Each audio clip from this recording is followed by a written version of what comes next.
We're in Silicon Valley, right? There's just nowhere else like it. People who have ideas, who want to start businesses, who want to solve problems. Athens, you know, the modern day Athens. The top of the game in any company, whether it's high tech or anything, has to do with can you think? And back to can you collaborate? Can you communicate? You can have all the bright ideas in the world, but if you don't know how to let other people know and how to share that, then you're not going to get anywhere. How do we think? It's an interesting question. Not only is it important to know something, but knowing what to do with that knowledge is even more critical. What does a child need to know? Interpersonal skills, socialization, teamwork. I want to see the creativity. I want to see the problem solving. I want to see that there's more than just, you know, I've got the degree, I went to the good school. A lot of people prepare their kids for what's hyped, right? In terms of, you know, getting a job and making a certain amount of money. And what really counts is resilience, you know, creativity, adaptability. It's the capacity to learn. It's the capacity to do. Whether it's in science or math or out in the world or art, it's the capacity to be able to do and think. And when they see that they have that capacity to do it, what isn't possible isn't stuck in their heads anymore. And we have to differentiate between building skills and building capacities. Waldorf education builds capacities. The basic developmental needs of kids have not changed for years. They need a caring adult. They need to physiologically take care of their bodies. They need to be mentally healthy. They need sleep, you know, basics. What we're finding is that the focus has been much more on fast-paced, competitive achievement and pushing them in a way that's been really negative. The pace has become so fast. And then we say, okay, at age 4 they should be able to do this. Yes, they could do it if you push them, but what's missing? What are they not doing?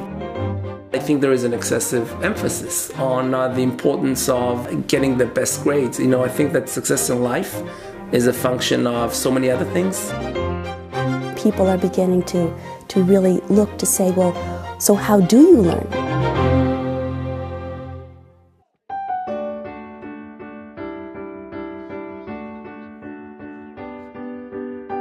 The Waldorf philosophy is to start a little bit later. I mean, you don't start kindergartners with reading. Kindergartners should be playing.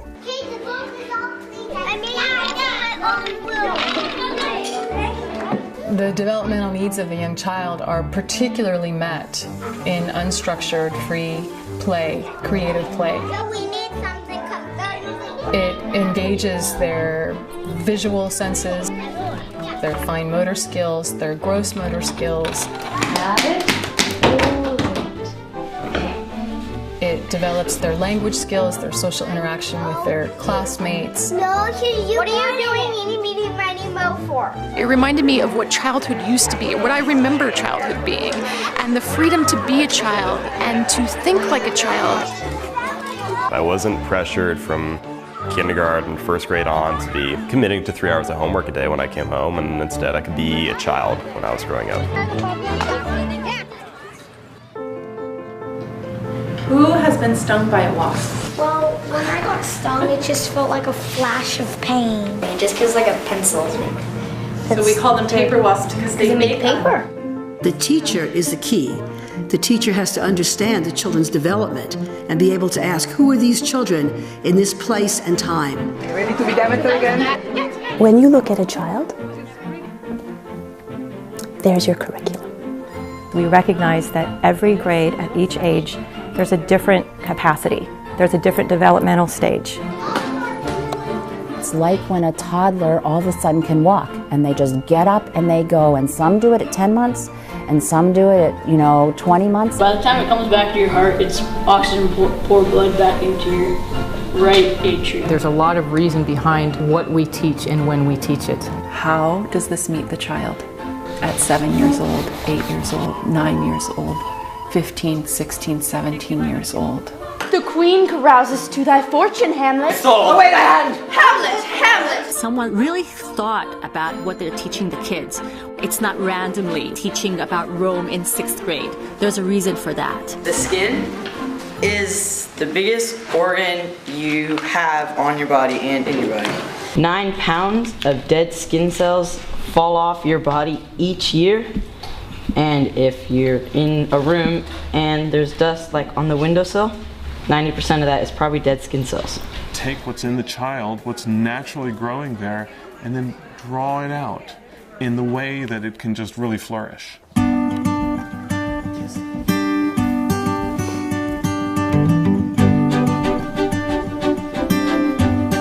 I think for me, the most challenging thing, and I think actually one of the most fundamental things about Waldorf education, is to get out of the intellect and into the imagination. Imagination is developed early, and you can also develop it out of kids early. Wait, said the frog. Think about what children like to do. They like to hear stories. They like to draw pictures. They like to sing songs. 9 times 12 is 108. Waldorf, when we bring phenomena to young children, we bring it in a very rich story way. Through the great myths and fairy tales and legends and biographies to science and nature, so that the child begins to feel, what a place the world is. I'm so happy to know all about it. You walk down the hallways and, the place is just rocking with movement and clapping and times tables and singing and recorders and, skipping and all of these different things to literally tune up the body and say, get ready. 6 divided by 3 is 2, plus 22 is 24, minus 6 is 18, plus 8 is 26. Ooh, that happens, okay. They do all kinds of exercises that help integrate the brain, both sides, front, back. And crossing these midlines is strengthening that corpus callosum. We think about our minds, our brains, telling our hands what to do, and sometimes that is, of course, the case. But our hands inform our minds, our brains. It's a two-way street.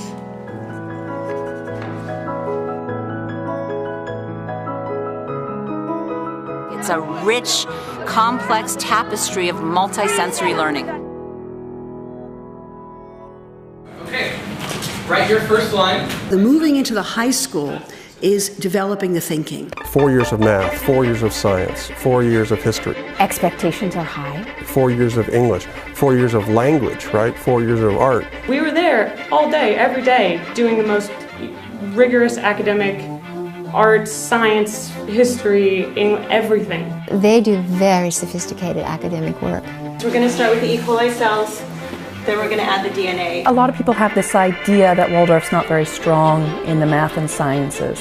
That's just a superstition. I think what they're seeing is not that it's not strong in the math and sciences, but they're seeing a different style of teaching. And if you spend a little time in one of those classes, you can see it.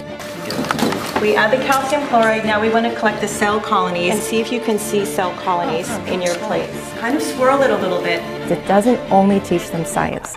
It also teaches them about the world. It teaches them about knowing themselves better. As we're adding this DNA, think about how this is very similar to helping someone with diabetes. People with diabetes need insulin. Cells are now genetically engineered to produce that protein. That's exactly what we're doing here. To know the world is to know the self, and to know the self is to know the world. So that's what we're doing in the biological sciences. But what's so exciting is when I speak with my colleagues in music, in art, they're all doing this as well. In mathematics, we're all working with this concept. So there's a wholeness as well. So the students are really held in this learning process, which is really very powerful. This is 1, 2, 3, 4. Let's do A to B prime. Yeah. And then... No, but you have to connect A to B prime prime. And then you need to make it a third, a B prime prime prime, and connect from there to that one. No, but you still have to connect to the second one.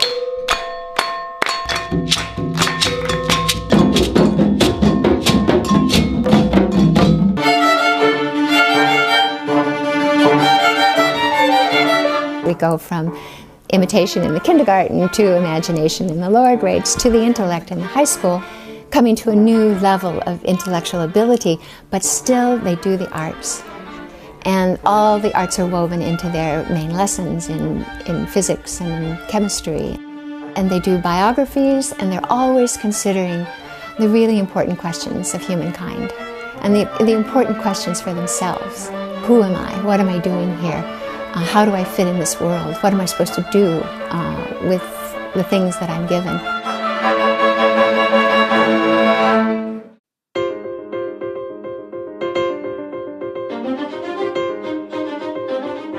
You can think about drawing something out on a piece of paper, painting something, sculpting something. And when you can really vision what you want your essay, what you want your math equation to look like, it helps you really actually comprehend, I think, the material much better. I'm in a meeting and I almost always, if somebody doesn't get what I'm talking about, the first thing I always do is I go for a marker and I walk straight up to the whiteboard and start drawing arrows and this and that and the relationship and everybody. Oh, okay, that makes sense. I apply art, I apply beauty and elegance and simplicity and an appealing way of doing things to everything that I do. 1, 2, 3, water!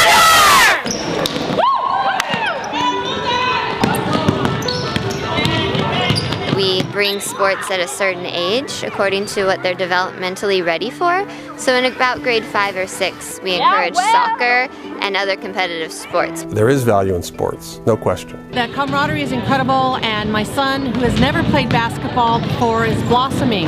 I play sports. I play volleyball, tennis, soccer. Unfortunately not basketball, which people say is weird because I'm tall, but...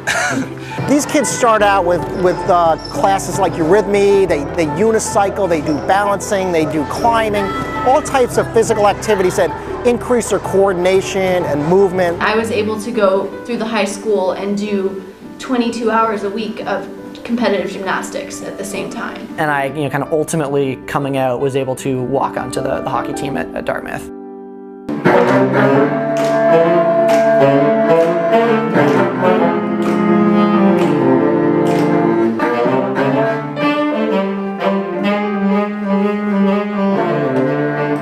They have exposure, all sorts of exposures through Waldorf, so that they can kind of get a taste for different flavors of things to see what really may pique their interest. It's the doing, the tasting, the creating, the making of the experiment from scratch. It's not getting some pre-boxed thing.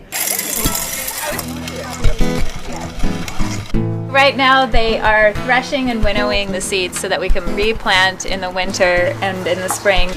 It's kind of a practical understanding of a different way of doing things that I think has been lost by mainstream education. That approach to the world, engagement with the world, aliveness in learning is what Waldorf teachers work really, really hard to protect and keep at the center of what we're doing. You want to know a secret? Some of the tech world's biggest gurus are actually sending their own children to schools without a single computer. They're called Waldorf schools, and they are unplugged on purpose. Students use actual paper and pencils. Technology gets introduced. It's just something you experience. Later, when it's not gonna hypnotize you. You need to interact with it, and you need to be good at it to be competitive in today's job market. And I think that Waldorf understands that. They're wonderful techniques and tools, and we all use them, and we're grateful for them. We can't imagine not having them anymore. But when they're at school, what should they be doing? If you look at the things that the Silicon Valley CEOs are saying that they really want to see. Creativity, communication, and collaboration. Interpersonal skills, socialization, teamwork. A curiosity and a persistence and a drive. Something that needs to make you keep going when you're sitting in the lab and you just, nobody's telling you what to do. It's not as if you can tell a kid, if you're only good at that, 30 years from now, you'll have a great job and you'll be sought after. We don't know. The safety net is your own qualities, your own resilience. We can look around the world today and see a lot of 40-year-olds who don't know what they're doing because they were prepared for one thing and the world has changed. The big picture is the key here, because we live in a time where we don't know what the world is going to be like in 10 years. And they have to be able to think their way through it in a whole systems way. I feel like my kids are having a style of education that teaches them about adaptability, and it teaches them how to learn, and teaches them how to attack a problem and think about it and look at it from all different angles and solve it. And, ultimately at the end of the day, as you kind of move forward in life, those are the things that are going to set you apart.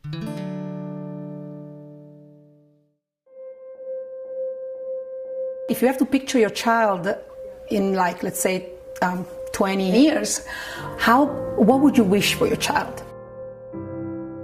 For my kids, I want them to be men, but what is it to be a man?